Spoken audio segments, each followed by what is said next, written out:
Okay, welcome to this lecture. And in this lecture, we are going to investigate probably the most important topic for this course, which you will be dealing with in your analog IC design, VLSI IC design, and everything else, which is essentially the MOSFET IV model. But what we are going to do is we are essentially going to develop the model in one approach. Okay, that approach is kind of the surface potential based modeling approach, which I have already been discussing as of now. And this approach is kind of more difficult than the other models. Okay, but the advantage of this model is that you will understand each and every phenomenon that goes on inside the device. Okay, then after dealing with this model, which is approach 1, let us say, we will go into approach 2. For say we will essentially reach out to the same IV model only. Okay, but the approaches are different. So I'm not suggesting which one is better than the other, because finally you will end up in the same IV relation, which you already know, everyone, which you have been using in your BTech as well as your MTech. But the difference in these approaches essentially gives you a much further details about the various operating modes of the MOSFET. For example, in the BTech level, the standard equation, I will just show you. Let's go to the final expression. This is the final expression, right? So this equation, this mathematical model for current can be obtained using the standard BTech approach also, which is much simpler. As you can see, it took me like 2 pages of derivation for this, but we will understand how it is done. But if you are going through that BTech level approach, what happens is you will not realize how it will behave in the subthreshold region, or let us say in the if it is for a scale device. Okay, so in the approach which we are following now is the approach 1, which will essentially include the inversion charge modeling, and basically this is approach 1.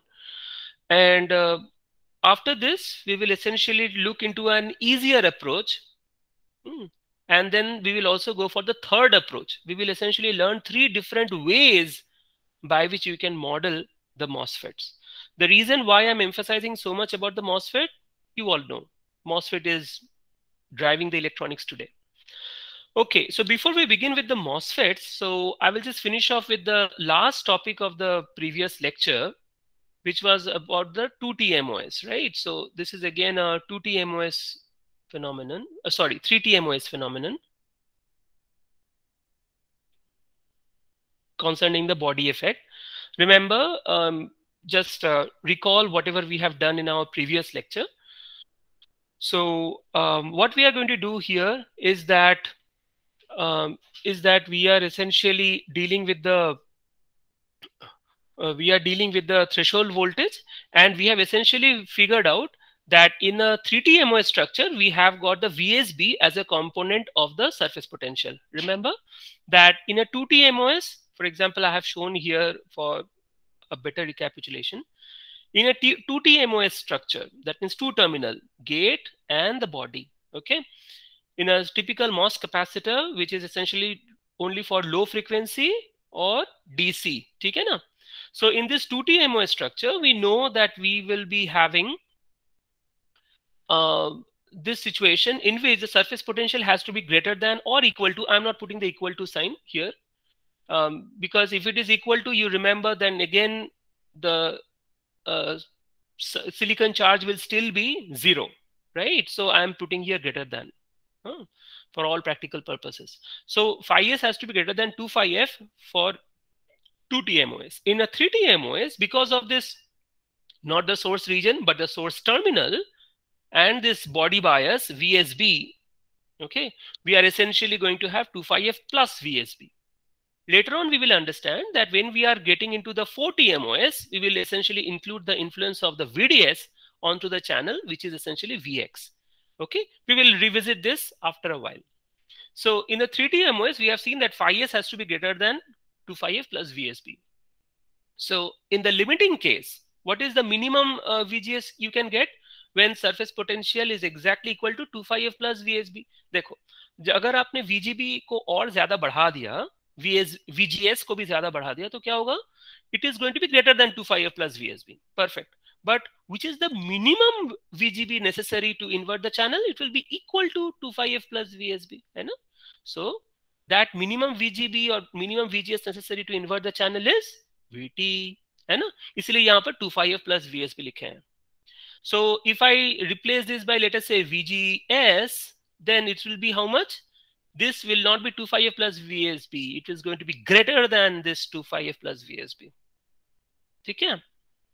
The answer समझना. This is conceptual. Okay, so this is your threshold voltage expression. So all I'm going to do now is I want to find out the body or substrate sensitivity. Okay, again, remember this body sensitivity has got nothing to do with the drain terminal. It has got to do with the source and the body, connected to the body anyway. So if you just take the derivative del VT del VSB over here, if you notice that all the terms over here except this root are independent of VSB. So all I've done is I've simply taken the derivative and essentially ended up in this relation, CSI by COX. Okay, this is going to be very important later on. So what is the CSI? Epsilon SI by WDM, because when I'm telling you about, when I'm speaking about the inversion region being formed, immediately you can understand that you have essentially got WDM के बदले में W depth max लिख देते हैं. Okay, maximum depletion width, because only after reaching the maximum depletion width will the channel be formed. Inversion starts happening, right? Very good. So यहाँ पर epsilon SI by W depth max and COX becomes epsilon OX by TOX. Now, incidentally, epsilon SI is this 11.7 epsilon naught. Epsilon OX is 3.9 epsilon naught. So these will cancel clearly. And you are left with approximately 3. So that becomes this, the body sensitivity becomes 3 TOX by W depth max. So what do we learn from here? This is the mathematics we have done. So this is the boxed equation, which you always should remember. Now this 3 TOX by WDM, this 3 comes if the oxide is, remember, SiO2 and the semiconductor is Si. So the moment we are using any of the modern FinFETs or modern devices where oxide is usually HFO2, okay, you are not going to have any, I mean, this 3 won't be there, right? So you are going to have a different factor here. So this is not the formula. This is an easier way to look at it when you are dealing with the conventional MOSFETs with aluminum, SiO2, Si, this kind of a MOSFET. Then it is 3. Otherwise, you are going to have CSI by COX. Okay? So now comes the important part, that notice if you are dealing with a large device, this depletion, maximum depletion width, W depth max or WDM, whatever. So this is going to be much larger than the TOX. TOX is much smaller, WDM is much larger. Then what will happen? You can really understand that this del VT by del VSB is going to be smaller. So that means larger devices are more robust than the scale devices. Okay, so the robustness. So if you are essentially thinking about more reliable devices, or else where you do not essentially require to scale the devices, where scaling is not as such necessary for that, for the application which you are essentially designing, don't go for scaling. Got it? So that means, I mean, I have encountered many PhD scholars who basically say that I want to work on 7 nanometer devices, okay, but for RF applications or something. Then the first question that comes into my mind is that why do you even bother about scaling when you, in RF microelectronics, you do not really require to scale the devices so much. The scaling is important only for digital VLSI. Let me be very frank with you. For analog, it is not essentially necessary. And in analog, the quality of the device is very, very much more important. So if you want to have more robust devices, okay, then it is better not to scale. Only that with technology scaling, the price of the ICs go up and it becomes more unreliable thanks to this phenomenon. Okay, so the body sensitivity is always lower for larger devices. Okay.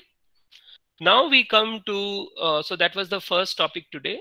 I just finished it off. So now the 4T MOS modeling approximations. We are going to use this approximations as I have always been telling you that whenever we are developing physics-based models, we always deal with certain basic fundamental approximations. Only then we are able to develop the models. So what is the advantage of the models? Remember, the physics-based models which we are doing in this course may not be accurate. The accuracy will come only if you are dealing with like numerical simulators, or even more accurate than numerical simulators are machine learning algorithms. Okay, so if you're using machine learning algorithms, they will be predicting the best possible, most accurate results. The only issue with machine learning is that deep learning, machine learning, artificial neural networks is that it will essentially do a lot of calculation, and essentially it is going to take a lot of time. Now, with the modern technology where hard disk space and the processor speed is not a problem anymore, that is the reason why machine learning has become so much important in today's technology. So in VLSI, the explorations in machine learning, especially in circuit designs and devices, has not been explored so far. And I want to do it for the first time, or in the world probably. Hardly anybody has done so much work. So machine learning in device design and machine learning in circuit design is a new field. Nobody has done it yet. Whereas your friends who are in architecture, let us say embedded systems people, in embedded systems, machine learning has been used for quite a few years now for fault detection, for fault tolerance, for finding out, error predictions and all that. Okay. So machine learning is coming in a big way. Now, the thing is that machine learning applications in device design and circuit design is still under research, as I told you. So there are only pioneers kind of pioneering work going on. Now, the thing is, currently, the best possible simulation or predictions which we get are with numerical finite element method techniques, FEM. Okay, this FEM approach for finite element method of numerical simulations are being used by Cadence, Synopsys, Silvaco, Vivado. All of these tools are always using this finite element method. Okay, that is more accurate than the physics-based model. However, again, what are the drawbacks of it? You literally require servers. You literally require a lot of infrastructure for using it. So if you are designing any circuit or device from scratch, it is always better to have the physics-based model, compact model or analytical model, which can you can use a calculator for predicting all these values, right? Very good. So what are the approximations involved in the MOSFET modeling? Remember, I'm going to go for the first approach only. We will essentially be using these approximations for other approaches also, but I will be telling you what are the drawbacks of the other approaches as well. Okay. So the first approximation involved is the charge sheet approximation. Okay. What is a charge sheet approximation? All the charges in silicon are present only on the surface. Surface meaning the silicon side of the silicon oxide interface. So this is the real scenario of the MOSFET. Notice I have put the VDB over here, VD bias. Now, notice that the immobile ions are spread out throughout, sort of uniformly throughout the depletion region. Okay. Now, remember, in case of a diode, we have already seen, right, that that the charges we can consider as if they are in the depletion region of the MOSFET, depletion mode operation of the MOSFET. We know that the charges will behave as if they are only situated at the depletion boundaries. Okay, so that means these B minus ions, which are spread out throughout the depletion region, as well as the electrons which are there only at the surface, we will consider as if these ions are exactly at the depletion boundary. So that means this is one depletion boundary. And what is the other depletion boundary is here at the surface. In between, there are no charges. Okay, so essentially meaning that if you are kind of using a magnifying glass and trying to find out what is happening exactly on the surface, with the charge sheet approximation, we usually sort of abbreviate it as like CSA. The CSA, with applying the CSA, this entire structure simply gets simplified into this situation. Okay, so effectively, if you even ignore the dipoles which are there in the oxide, because remember, an oxide means there are only dipoles, but they do not play any role as far as the device operation is concerned. Only when there are some spurious charges here, that will be essentially going into the zero error part, which is the flat band voltage. Okay, so with the CSA, it simply turns out to be this kind of a structure. Okay, so essentially we can say that the CSA approximation simply helps us to do the analysis of the MOSFET like a simple MOS capacitor. Okay. Okay, the second approximation which we'll be having is the gradual channel approximation. Remember, in case of the MOS capacitor, we had also used another thing, that is the large channel approximation. Large channel approximation mein kya tha? That the vertical field is much larger than the horizontal field. Okay, so that is what will come only when we are dealing with the MOSFET. Okay, but let us look into this here. The gradual channel approximation simply says that the VDS contribution to the surface potential is linear. Please understand this very carefully. That means whenever you are applying a VDS, VD here and VS here, notice there is no guarantee that the voltage variation will be like this. The voltage variation can be somewhat like that also. It can be random depending on the dopants. Like, although we are assuming that the dopant ions, this B minus ions, are essentially spread out uniformly, that is again an approximation, because internal, exactly if you go into the material, there it's going to have defects, and also basically the potential can also vary like that. But we are assuming that it is linear.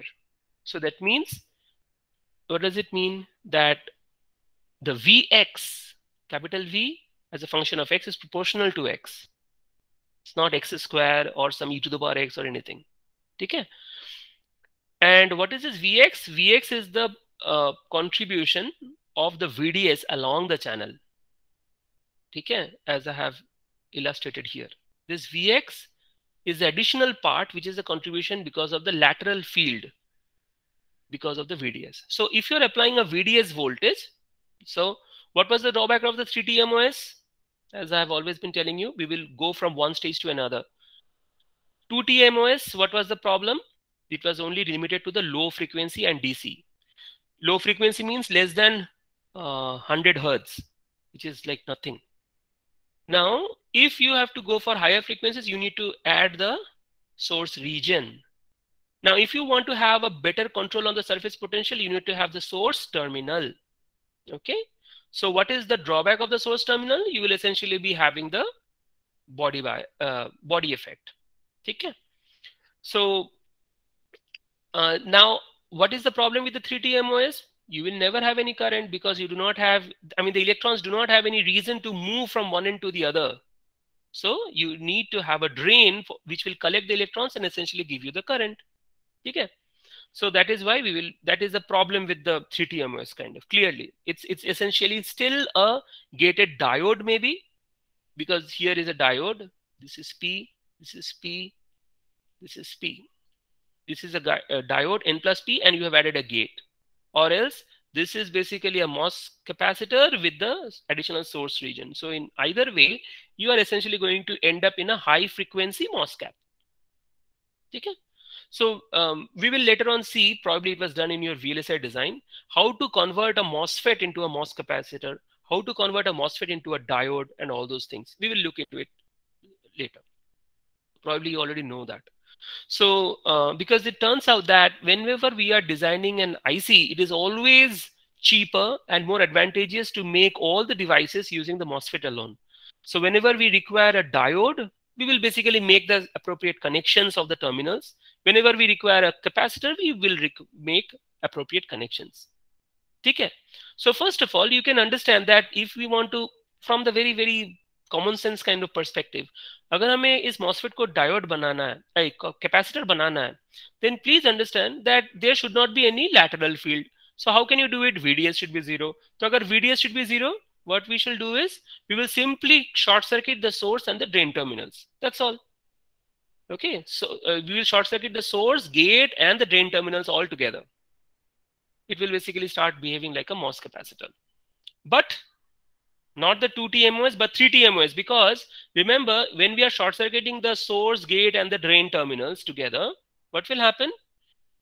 You are essentially not having a VDS and VSB, okay, or else what you can do is you can short circuit the source and the body, and you can short circuit the, but in that case also you will be having the VDS, right? So the idea is that you have to basically ensure that the VSB, you can essentially short circuit the source, drain, and the body. Then what will happen? You are going to nullify the VDS voltage. So that means the lateral field is gone. At the same time, VSB is also going to be 0. Okay. So that means the body effect is gone. But remember, you are always going to have the source region. So that means it is going to behave like a perfect high frequency MOS capacitor. Okay, so now when we are dealing with the diodes, we will see in you must have studied the diode connection in your BTech or your analog IC design. You will be doing a lot about it. So diode connection bhi hum dekhenge, how to convert a MOSFET into a diode connection. We will see later. So in the gradual channel approximation, we have seen it is a linear function, just to simplify our calculations. Okay. Now, for the MOSFET IV modeling approach 1, what we will first do is, let us first figure out there are two areas of the MOSFET which will come into our picture, and that is going to be ubiquitous, like everywhere you are going to look into it. So for example, I have simply cut open the MOSFET over here in the 3D architecture, 3D structure. So usually MOSFET, we will do the cross section like this, right? So I have done a 3D figure for the MOSFET here.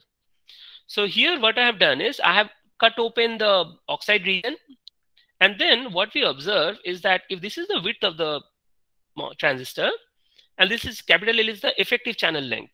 Okay, remember I am emphasizing on the word effective. There is drawn length and many other different overlap lengths and all that. You must have done it in your layouts, so I'm not going into that. So this is the effective channel length, W into L.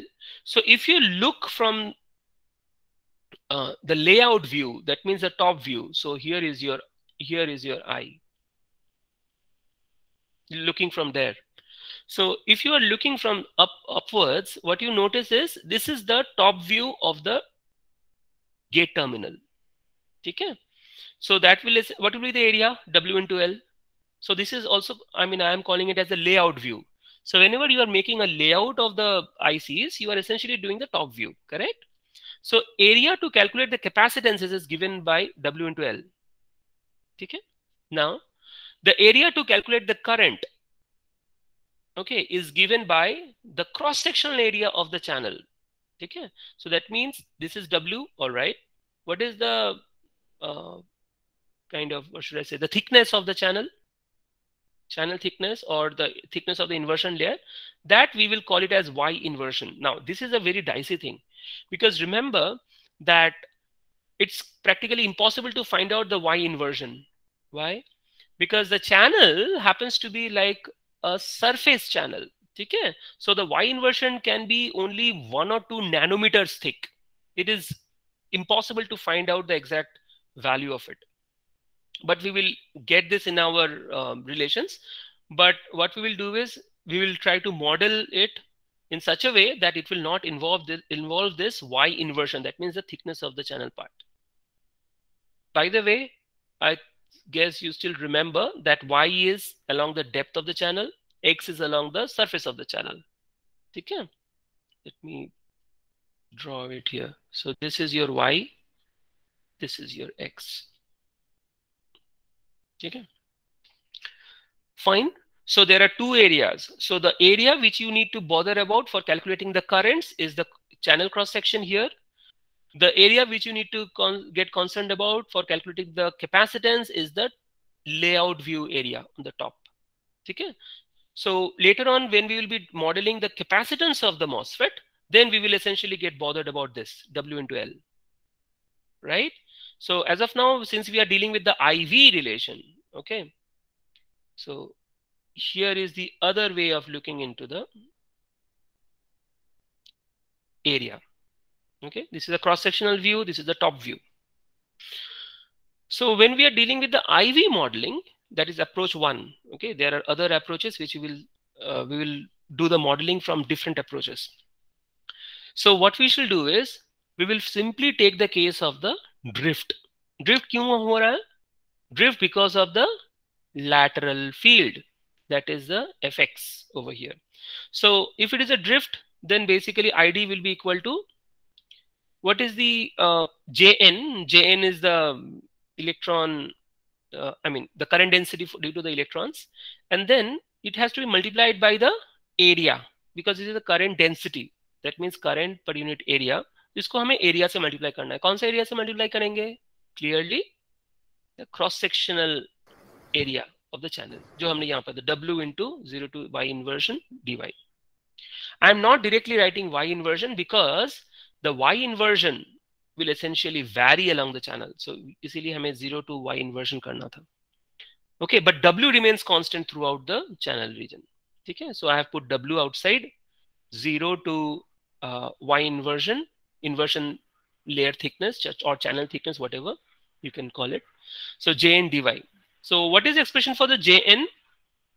From the first principle, Jn is equal to charge, which is minus Q. I'm speaking about N MOSFET, so electrons on the surface, minus Q into the concentration of the electrons here, NXY, into drift velocity, mu n into Fx. Remember, Fx is the lateral field. हम यहाँ पर Fy नहीं डालेंगे, ठीक है? So this is Fx, this is Fy, this is Fx. So this will be minus Q into NXY mu n minus dV dx. Okay, so there is a minus minus, they will cancel, and okay, so here I'll put W, Q, mu n, these are all constants, we'll bring it out. dV dx is again a constant because constant with respect to the integral of dy, correct? So I have pulled it outside. So you will be having 0 to Y inversion NXY, because N, that is the concentration of electrons on the surface, is not a function of Y alone. It's a function of both X and Y. Clearly, because there are two coordinates here. X because of the lateral field, Y because of the vertical field. Okay? Y variation is because of the control path, and X variation is because of the signal path. Okay? Very good. So I have done that. Now I want to recall from another context that what is the inversion charge in this current expression. Remember, the inversion charge will be minus Q, which is the electronic charge, 0 to Y inversion, and the electron density, hai na? Electron density is NXY at the channel. Okay? I am integrating with dy. So basically we will be getting it electron concentration per centimeter square. And then we will multiply with minus Q to give me the Coulomb per centimeter square. Yes, Ashok. Hello, Ashok. Hello. Sir, yes, sir. Yeah. Sir, it has to be dx also, right, sir? I mean, for an area, if you integrate it. Where? D by dx, Q inversion charge, sir. Yeah, yeah. No. It is per centimeter square, no? So I'm only finding out, this is basically the surface inversion charge. So NXY into minus Q will be giving you the volume charge. That will be basically, so this into this will be giving you Coulomb per centimeter cube. Okay? Because what is NXY is this. Now, if I'm multiplying by only one dimension, that is dy, it simply becomes per centimeter square. So essentially meaning that what we have obtained over here is simply the surface distribution of the charges. If you are taking the dx, it will become what? Only the variation along the width. So only surface, I mean, a single plane we are taking, but Yes, not yes, what. yes, yes. Because the reason is that always remember that the MOSFET, as I told you, the concept of the Y inversion, MOSFETs or the field effect transistor in general, the MOSFET is a surface effect device. So whatever interesting is going on is only on the surface. That's why the Y inversion is kind of 1 to 2 nanometers only. Okay? So that is the reason. And so consequently, we can understand from common sense that we have to get rid of this Y inversion, because it is impossible for us to determine the exact value of Y inversion at any situation. Okay? It is basically as if the charges are situated only on the surface. This is basically what we called here as the charge sheet approximation. That means the charge is essentially located only on the surface like this. Remember? So basically, if this is your MOSFET, okay, what happens? The charge is there only on the surface like this. Only two planes. I mean, single plane, but two axes. So what are the axes? This is along the X. This is along the Z. This is along the Y. So in Y, we are essentially extending only to the Y inversion. Okay. So for all practical purposes, we can always assume that the charges are only spread out along the surface, not in the Y direction. Okay. So that is the reason why I have essentially kind of written like the inversion charge is only Coulomb per centimeter square, because it is only on the surface. This is unlike the case of the 3D devices. So MOSFET is essentially a 2D device. Always keep that in mind. Okay. So it is a surface effect device. All right. So any of the junction devices, BJT, PN junction, heterojunction, metal semiconductor junction, they are all 3D device. 3D device means, for example, you are essentially going to have a situation like this. This is P, this is N. Okay, so this is basically a 3D device. So that means it's a, I mean, there is a volume movement of the charges. And that is one of the reasons why the current yield of a BJT is almost invariably higher than the MOSFET. Okay, now that is the reason why I remember I told you about the BiCMOS technology, right? That essentially culminates because that it is actually a it's a 3D device. Okay, so there are more number of carriers moving in the in a junction, in a PN junction or a BJT. Whereas in case of a MOSFET, it is only the 2D device. But in modern technology, I must also say that we have essentially gone into FinFETs. So in FinFETs also, if this is a situation in a FinFET, all the conduction happens right on the surface. So it's not that even though the FinFET is like this 3D architecture, okay, it doesn't mean that the entire silicon, I mean, silicon channel is conducting. No, the channel is again formed on the surface. Okay, so the only advantage for 3D device is basically higher integration from the perspective of fabrication, and from a physical perspective, like modeling perspective, what we can understand is that you are essentially adding more amount of channel region, such that the gate control is much larger than the drain control. We will look into the FinFETs as a solution for the short channel effects. So in modern technology, we have to scale the device. We have to make it into 3D architecture to reach, I mean, currents close to the BJT. In case of a standard BJT, the currents are in the order of 1 milliamps. In case of FinFETs also it is 1 milliamps. But imagine, in order to reach this 1 milliampere order of current, we had to do it at 7 nanometers, and that too FinFET architecture, to achieve the currents which you can easily obtain in case of a BJT.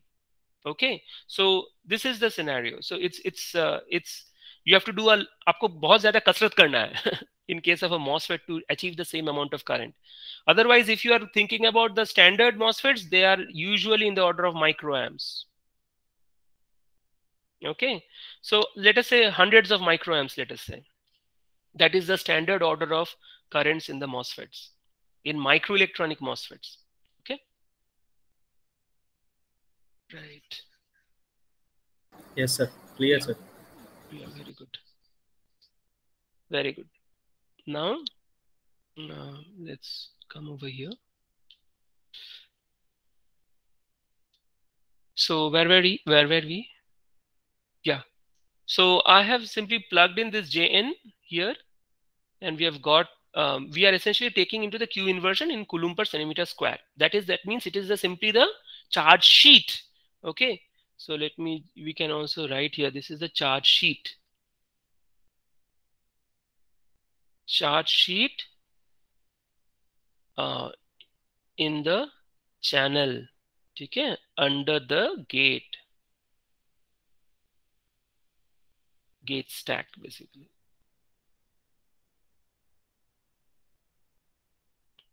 Okay, it's a charge sheet, not the charge volume. Okay, so all I've done now is that there is a Q over here and this. So basically, instead of this integral, because our main objective is that I have to get rid of this Y inversion. नहीं तो हम कर नहीं पाएंगे. Y inversion is something which we do not have any value for. So instead of this integral, I'm essentially going to replace it by Q inversion. Okay, here.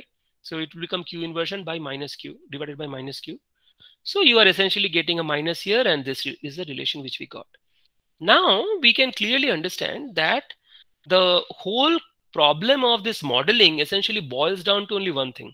This dx will come on the left side. Here is a dv.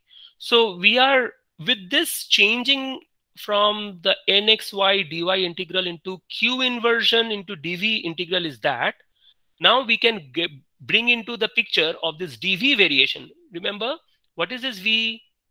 V is the contribution of the lateral field VDS, lateral field effects due to VDS. Okay, so essentially meaning that dvx is what? That is essentially the lateral field. ठीक है ना? तो अगर हम इसे dv से integrate करेंगे, then the boundary conditions become 0 to VDS. So we are able to plug in the influence of the drain bias into the model. Okay, so this is a very kind of sort of a master stroke, because Y inversion is something which we don't know. VDS is something which we are applying. Okay, VDS is externally applied. So then we can essentially carry out the modeling part. Then ID of dx, here also something conceptually is going on. How can we bring this ID outside this integral? Very simple, because as I said, for calculating the current, we are essentially looking into the cross section of the channel, right? Looking at this direction. Here is the I, we are looking over here. So when we are looking over here in the lateral direction, cross section direction, then at any cross section, your ID will always remain the same. Later on, we will understand when we are dealing with saturation. Saturation is a very important concept. Now notice that ID is basically area into the current density. That is exactly where we started over here, correct? Now इसमें अगर देखोगे, so what is the current density? So basically, I mean, just to give a very simplistic explanation, so it is area into nq grid velocity. Okay, so what area is a constant, q is a constant. Okay, so at one region over here and in the other region you are having N2 VDR2. So what we understand is that, what is N2 and VDR2? So one is, let us say, towards the source. Number two is towards the drain side. So any two regions over here. So what we understand, the area remains the same. And then what was there? Q is the electronic charge constant anyway. So what we understand is that initially, when the electrons are kind of minority carrier injected from the source to the channel, at this point over here, let me go up here. So when the electrons are right here, let me use some other at this point over here, what is the situation? They are effectively at velocity 0. Okay, then they will get attracted because of this fx. Okay, attracted means they will get accelerated because of this field. Field is a force, right? Force acting on the charged particle. So when they're getting accelerated, they will essentially reach the drain side over here, where the voltage is VDS. Okay, so now initially when it is starting with velocity 0, at that point, at x equal to 0, at that point, what is the contribution of VDS? We will assume it is 0. When it is reaching the drain end of the channel, it is, what is the voltage over there? VDS. Makes sense?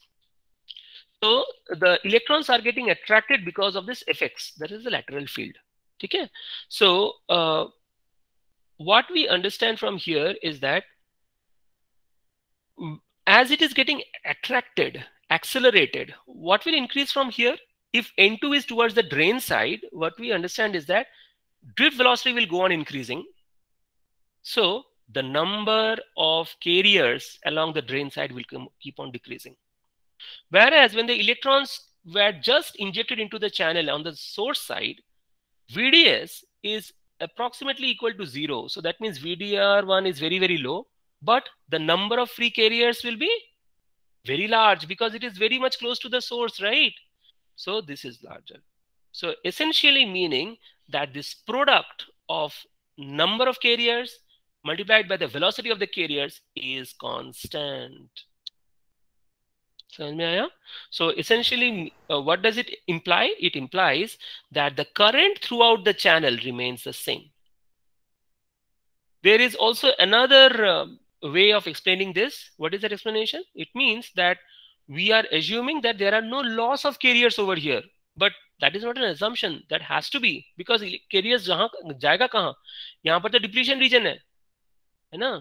Look at this. There will be a lot of depletion region here in this part, depletion region. So the carriers will be confined to move along the channel only. Okay, and they cannot move in the drain side. So the only way where the electrons can essentially escape is the drain terminal. Correct? So what happens is the electrons are moving from the source to the drain only along the charge sheet. Okay, this is the charge sheet or the graduate channel approximation, whichever you can refer to. Okay, so what it means is that throughout the channel the current will always going to be constant. So isko ID hum bahar nikalenge. 0 to L dx is simply ID into L. L ko humne niche nikal diya. So that means minus mu n W by L. This L comes in the denominator. 0 to VDS and this integral. So now effectively this is a kind of a first grade model of the ID. So we are not going into that much details in this course beyond the scope of this course, but the reason why, although I have not directly put current as a function of VGS, VDS in this relation, that will come much, much later here. But still I have put a red box over here and put it as equation number 1 because there is a course called Advanced VLSI Devices.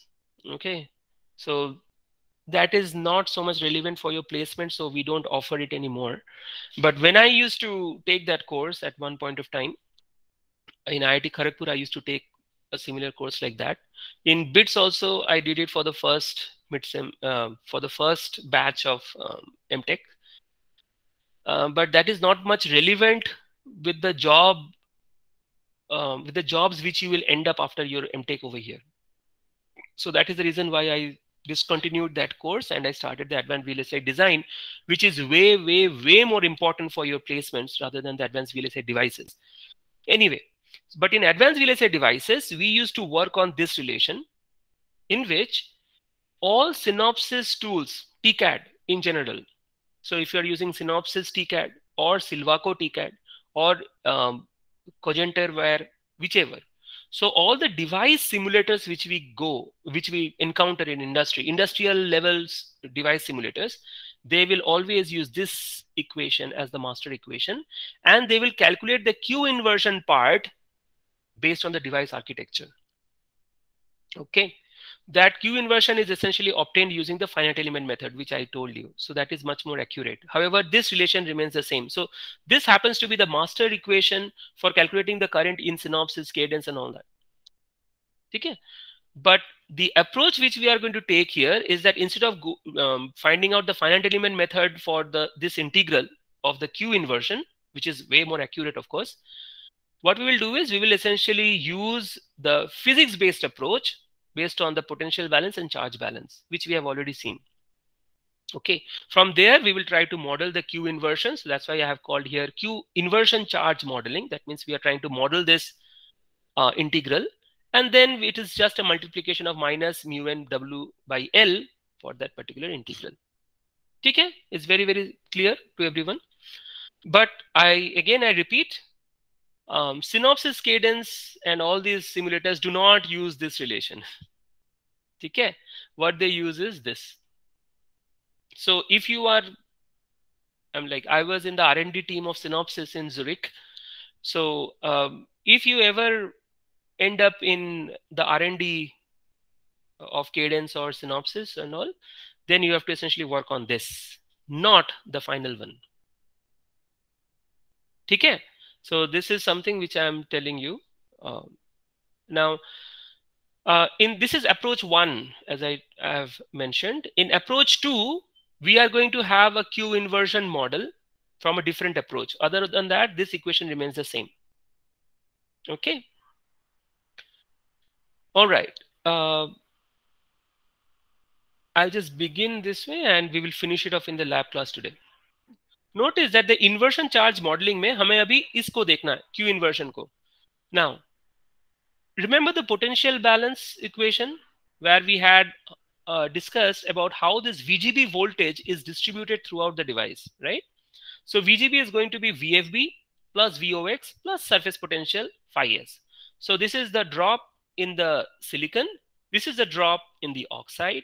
This is the drop as the zero error. Okay. So what is the VOX? VOX is equal to VGB minus VFB minus phi S. So simple. Charge balance kya tha? Remember, the total charge in the silicon will be equal to inversion charge plus depletion charge. Will be equal to minus of the QOX. Of course, है ना? देखो, silicon में जो charge रहेगा somewhere silicon में all negative. So at the silicon and oxide interface, they will be having all positive charges, right? So if we are looking at the silicon and silicon dioxide interface, then the charge in the silicon dioxide is exactly equal and opposite to the charge in the silicon. Makes sense, right? So this is the charge sheet. Sorry. So this is basically your QSI and this.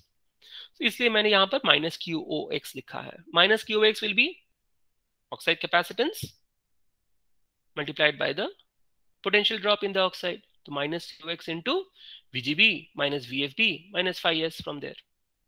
Okay. So now what is the Q depletion? Because this is our target. Q inversion हमें निकालना है. So we have got the right hand side.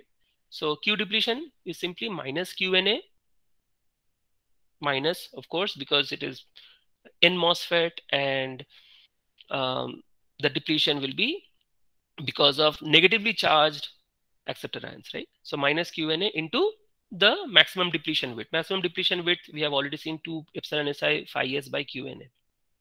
So यहाँ पर this is the expression we have got. So finally, therefore, the net inversion charge will be given by Q inversion is equal to this QSI, which is essentially minus COX, VGB minus VFB minus phi S. And this Q depletion will come over here, Q dep. Q dep यहाँ पर negative था, तो right hand side में आके plus हो गया. Okay. So now I am again asking you to recall something. Remember, in case of a MOSFET, thanks to the VDS, there is also a component along the lateral direction, which is the VX, which is added onto the VSB, which is because of the source terminal. Okay. So 2 phi F because of the 2T MOS structure, VSB plus VSB contribution of the source terminal and the region, plus VX contribution of the drain terminal. Okay, very good. So all I am doing now is that jahan phi s hai, this is a phi s, this is again another phi s. I have simply replaced this phi s by this 2 phi a plus VSB plus V. Got it everyone? Huh? Very simple. मैंने सिर्फ वहाँ replace किया है. Now, in the COX term, I have put the plus before, minus later. As simple as that. तो यहाँ पर VGB minus VSB आ जाएगा. So VGB minus VSB. So this is basically VG minus VB. What is this? This is VS minus VS plus VB. So they will cancel. So it becomes VG minus VS is simply the voltage of the gate with respect to the source. यहाँ पर आपका VGS आ जाएगा. ठीक है? So what is this term now? Minus COX is VGS minus VFB minus 2 phi F. Okay, and this minus V is there now. So minus COX minus V becomes plus COX and V. All I have done here is I have integrated with respect to dV.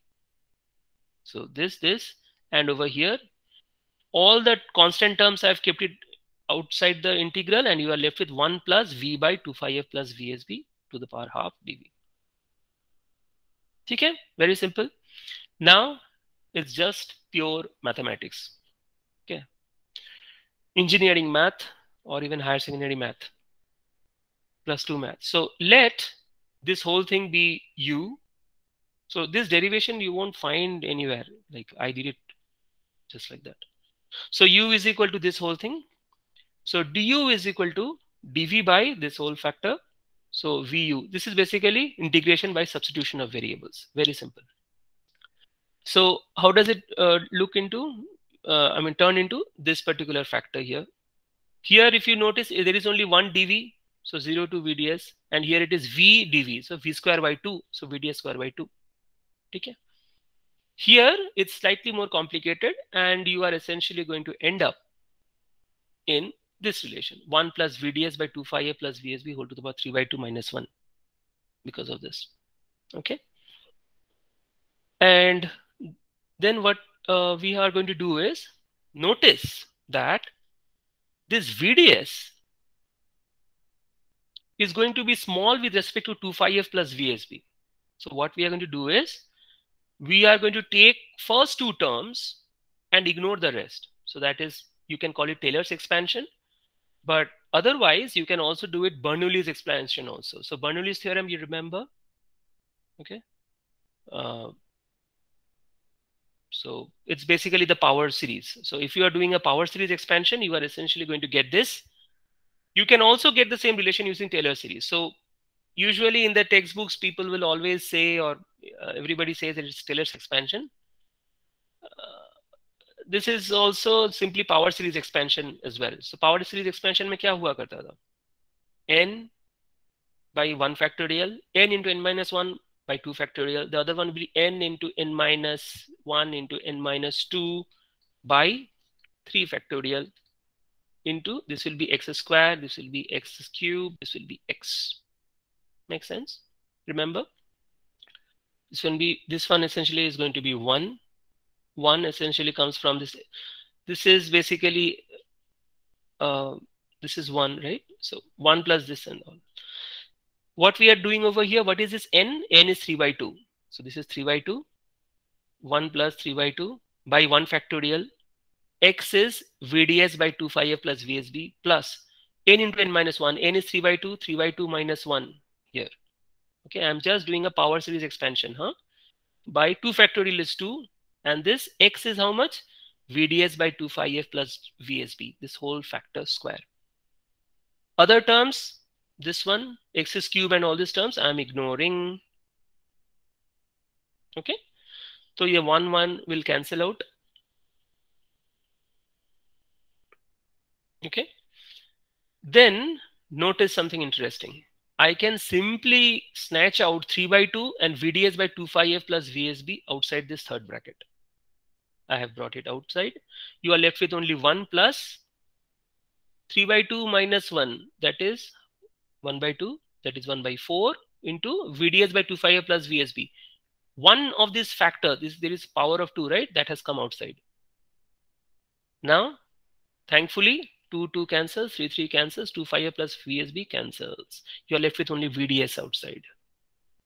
And on the other bracket, doesn't matter. I have simply just kept it as it is. Okay.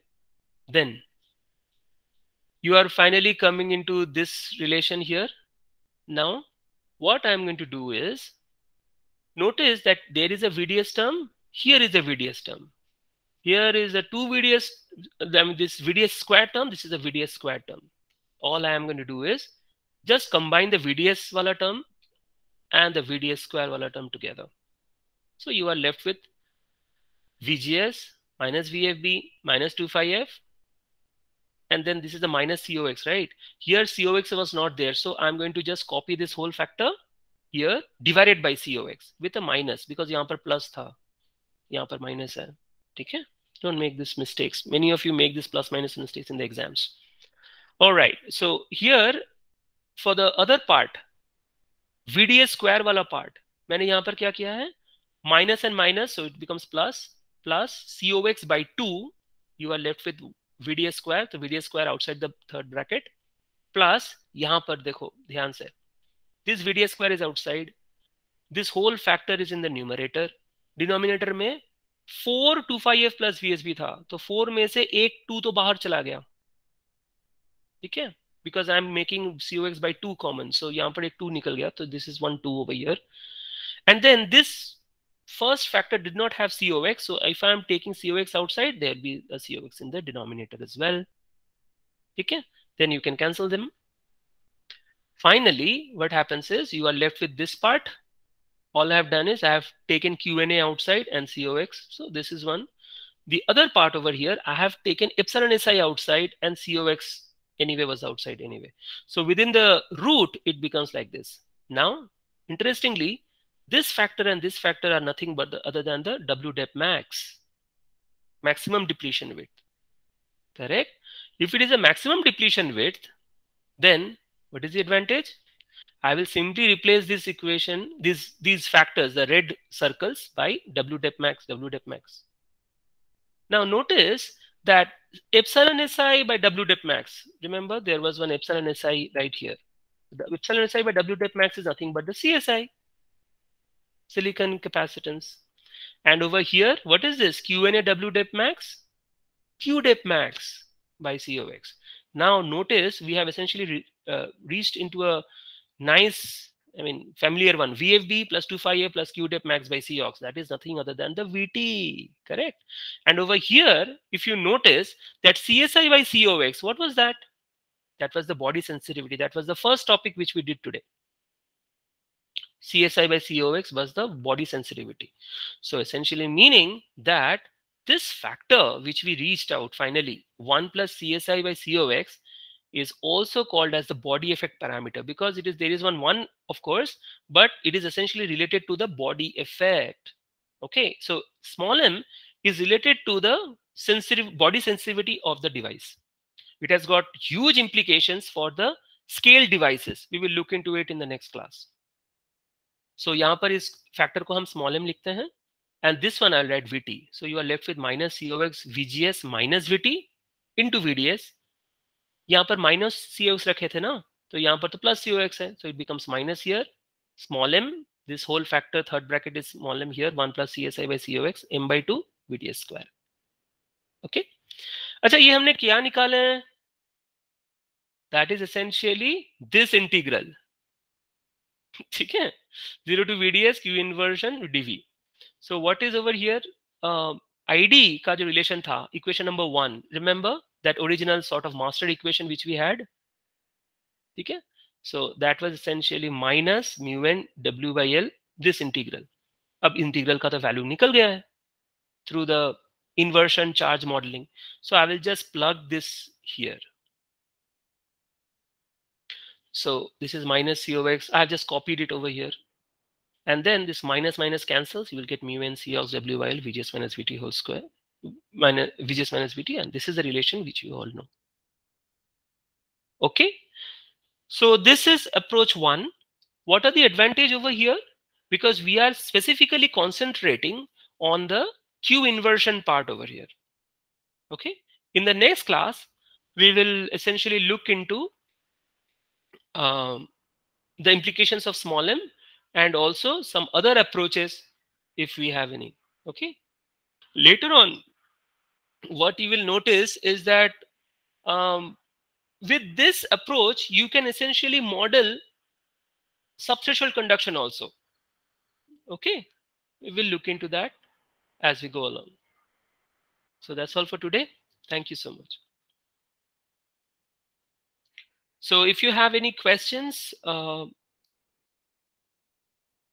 please go through the